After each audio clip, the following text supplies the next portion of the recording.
ઝઘડિયાની જે ચૂંટણી લડાવવાની છે આગામી તાલુકા અને જિલ્લા પંચાયતોની, એ ફક્ત ખનિજ ચોરી માટે જ છે.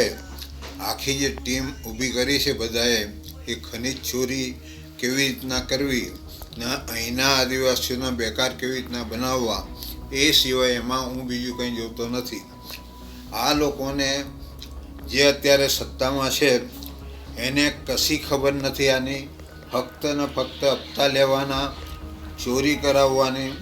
આ ડમલાઈની અંદર એક સર્વે નંબર હતો, એને આરક્ષણમાં મૂક્યો છે. એવા તો ઝઘડિયા તાલુકામાં કેટલા સર્વે નંબરો છે જે આરક્ષણમાં મૂકવા જેવા છે, પણ આ કલેક્ટર, આ તંત્ર, પ્રાંત અધિકારી એ લોકો કંઈ ધ્યાન આપતા નથી. અને ચોરોની સાથે જ થઈ ગયા છે.